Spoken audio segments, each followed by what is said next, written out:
Students, मैं doctor Uma Rathore.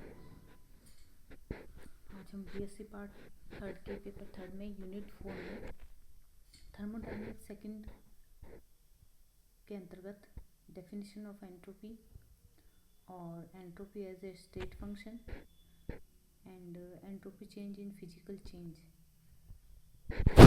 करेंगे। सबसे पहले हम देखते हैं कि एंट्रोपी होती क्या है।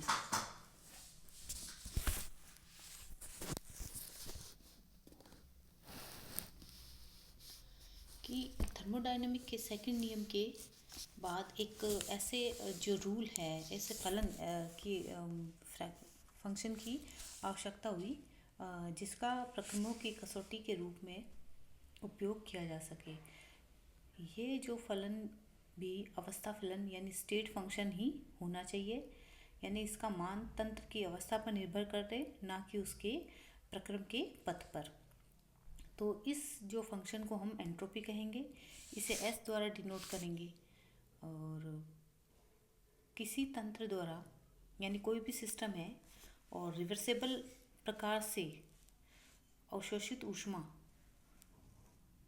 यानी किसी सिस्टम में रिवर्सेबल टाइप से ऊष्मा अवशोषित की जाए और वह परम ताप जिस पर ऊष्मा अवशोषित की गई है का अनुपात हम एंट्रोपी चेंज कहलाता है। इसे हम डी, टेम्परेचर को हम टी से डिनोट करते हैं, और जो रिवर्सेबल प्रोसेस है उसको हम डी क्यू आर यू से प्रेजेंट करेंगे। तो इसका मतलब entropy is equal to reversible process में अवशोषित की गई ऊष्मा अपॉन टेम्परेचर। हमारी जो अवस्था है जो ए से बी में चेंज हो रही है, तो इस प्रकार तब हमारा एंट्रोपी होगी, entropy is equal to S B minus S A is equal to D Q reverse upon T. Energy के समान ही एंट्रोपी भी हमारा क्या है, स्टेट फंक्शन होता है। डी एस डी के समान जो एग्जैक्ट डिफरेंशियल होता है उसे थर्मोडायनेमिक जो वेरिएबल्स है हमारे पी वी टी के रूप में व्यक्त किया जाता है। जो एंट्रोपी का मान होता है सिस्टम में उपस्थित जो मैटर होता है उसकी मात्रा पर डिपेंड करता है। ये मात्रा पर डिपेंड कर रहा है, इसलिए यह एक एक्सटेंसिव प्रॉपर्टी है। इसकी जो यूनिट है हमारे पास कैलोरी प्रति डिग्री या जूल प्रति डिग्री है।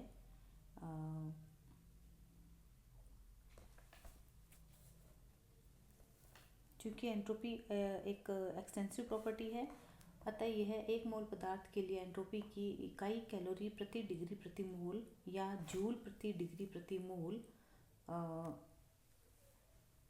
यह मोलर एंट्रोपी कहलाती है।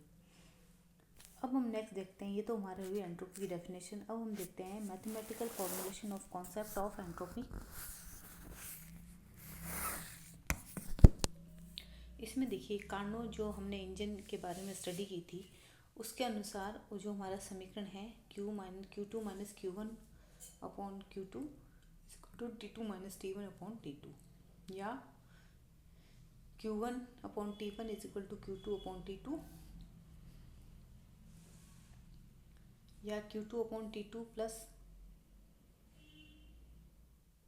माइनस में Q1 upon T1 is equal to 0। जो धनात्मक चिन्ह है अवशोषित ऊष्मा को प्रेजेंट करता है, और जो ऋणात्मक चिन्ह है Q के साथ में ये विसर्जित ऊष्मा को प्रेजेंट करता है।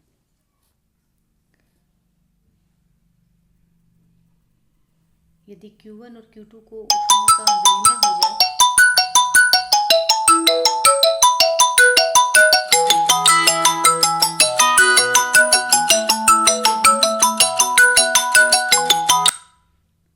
होता है तो हम उसको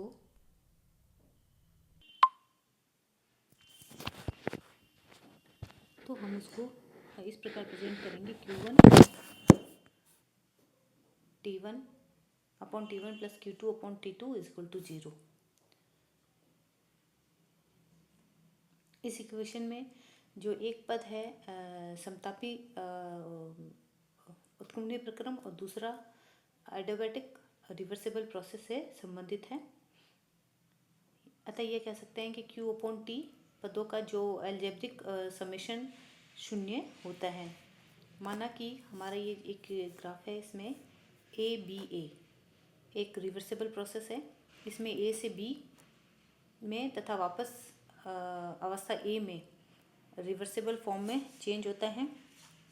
जो हमारा साइकिल है ए बी ए को छोटे छोटे ये जो कारणों चक्रों के रूप में माना जाए, अर्थात संपूर्ण चक्र समतापी आइसोथर्मल और एडियाबैटिक प्रक्रम की श्रेणी में है। प्रत्येक कारणों के लिए हम जानते हैं Q1 T1 plus Q2 upon T2 is equal to 0।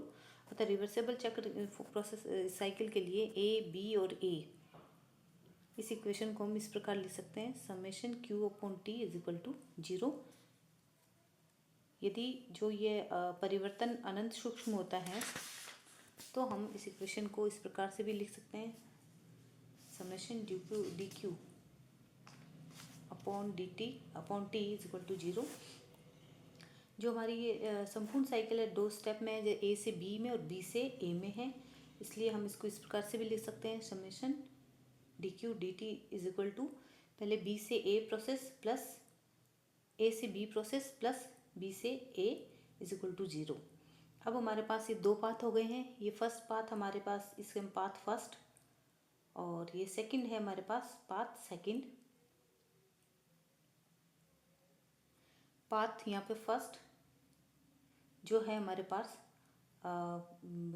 ये है D Q upon D T A से बी में, और सेकंड है बी से ए में है D Q upon D T path second.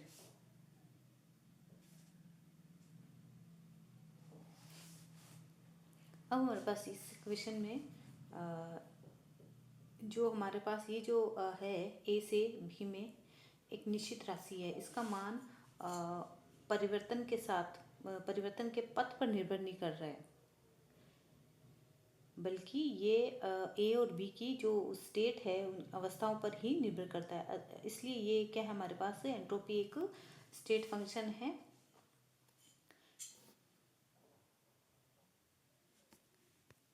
अब एंट्रोपी एक स्टेट फंक्शन जब प्रूव हुआ है तो del S is equal to S B minus S A is equal to A से बी में जाते हुए D Q upon D T,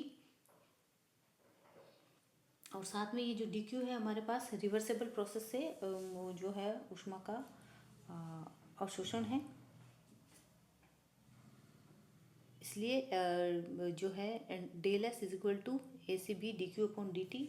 और हमारे पास यदि परिवर्तन अनंत सूक्ष्म है तो हम यहाँ डी इस प्रकार लिखेंगे डी और क्यू ऊष्मा रिवर्सिबल प्रोसेस में अपॉन टी।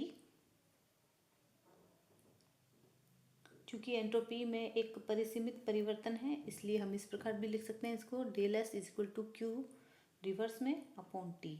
अतः तंत्र द्वारा अवशोषित ऊष्मा धनात्मक है और एंट्रोपी परिवर्तन भी हमारे पास पॉजिटिव होता है, इसलिए सिस्टम की जो एंट्रोपी है ऊष्मा के जो अवशोषण के साथ साथ में बढ़ती है और ऊष्मा जो विसर्जित होने से घटेगी। जो हमारे पास एडियाबैटिक रिवर्सिबल परिवर्तन में ऊष्मा और जो अवशोषण होता है शून्य होता है, अतः एंट्रोपी परिवर्तन भी शून्य होता है। ऐसा जो प्रोसेस होता है वो हमारे पास सम एंट्रोपिक प्रक्रम यानी आइसो एंट्रोपिक प्रोसेस कहलाता है। अब हम देखते हैं कि फिजिकल चेंज के साथ में एंट्रोपी में क्या क्या चेंज होते हैं हमारे पास में, यानी entropy change in physical state. इसमें देखिए हाँ, जब हमारे पास हम सॉलिड को मेल्ट करते हैं, यानी मेल्टिंग पॉइंट के लिए जो ऊष्मा दी जाती है किसी को मेल्ट करने के लिए, तो वह उसी ताप पर मेल्ट हो जाता है। इसके लिए जो हम जो एसेंशियल ऊष्मा जिसको हम कहते हैं गलन की गुप्त ऊष्मा यानी लेटेंट हीट ऑफ फ्यूजन, यानी कि अगर माना जाए 1 मोल ठोस को रिवर्सिबल प्रोसेस से गलत बिंदु उसका टीएफ पर द्रव में हम चेंज कर रहे हैं, तो इस परिवर्तन में माना स्थिर जो दाब है डेल एच एफ ऊष्मा अवशोषित करी जाएगी। और तो ये जो ऊष्मा अवशोषित करी जा रही है उसको मेल्ट करने के लिए, तो इसको हम क्या कहेंगे, मोलर हीट ऑफ फ्यूजन, यानी डेल एच एफ। जिस ताप पे की जाएगी उसे हम गलन बिंदु यानी टी एफ कहेंगे। यानी जो हमारी इक्वेशन है इस पे इस प्रकार लिख सकते हैं, एंट्रोपी के लिए S equal to Q reverse upon T. और क्योंकि इसके लिए जो ऊष्मा दी गई है उसको हम क्या कहते हैं, गलन की मोलर ऊष्मा, इसलिए del S F is equal to del H F upon del T T F, जिसमें जो डेल एच एफ हमारे पास पॉजिटिव है, इसलिए जो हमारे पास एंट्रोपी है ये भी हमारे पास क्या है, पॉजिटिव है इसके अंदर। और ये डेल एस एफ जो है हमारे पास, ये है गलन प्रक्रम में एंट्रोपी चेंज। सेकंड है, पहले हमने देखा सॉलिड से लिक्विड में चेंज है, अब हम देखते हैं लिक्विड से गैस में चेंज होने पर एंट्रोपी में क्या चेंज होता है। जब किसी लिक्विड को उसके बॉइलिंग पॉइंट पर हम ऊष्मा दें तो उसी ताप पर वो गैस में चेंज हो जाता है। इस चेंज के लिए जो आवश्यक ऊष्मा हमने दी है, यानी वाष्पन की गुप्त ऊष्मा, लेटेंट हीट ऑफ वेपोराइजेशन कहलाएगी। इसमें हम माना कि एक मोल द्रव को रिवर्सिबल प्रोसेस में जो उसका बॉइलिंग पॉइंट टीबी पर गैस में चेंज कर रहे हैं, तो इस परिवर्तन में माना जो हमारा स्थिर दाब है डेल एच वी ऊष्मा अवशोषित होती है। साथ ही अवशोषित ऊष्मा वाष्पन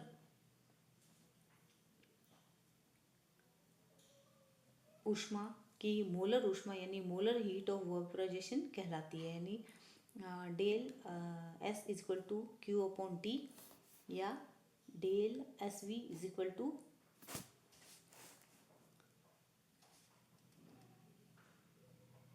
हीट ऑफ, चूंकि वेपोराइजेशन है इसलिए del S V is equal to del H V upon T B. Del S V है हमारे पास वाष्पन प्रक्रम में एंट्रोपी में चेंज। और हमारे पास क्या है कि जब एक क्रिस्टल क्रिस्टलीय अवस्था से दूसरी क्रिस्टलीय अवस्था में चेंज होता है, एंट्रोपी में जब क्या चेंज होता है, यदि एक मोल ठोस संक्रमण ट्रांजिशन टेम्परेचर पर एक क्रिस्टलीय अवस्था से दूसरी क्रिस्टलीय अवस्था में चेंज होता है, तो हम इसको कहते हैं हीट ऑफ ट्रांजिशन या संक्रमण की मोलर ऊष्मा, मोलर हीट ऑफ ट्रांजिशन, जिसमें डेल एच टी संक्रमण ट्रांजिशन ऊष्मा है, T1 हमारे पास ट्रांजिशन टेम्परेचर है, तो del S T is equal to del H T upon T. इस प्रकार ये फिजिकल चेंजेस के साथ साथ में एंट्रोपी चेंज व्यक्त की जाती है। Thank you, have a nice day.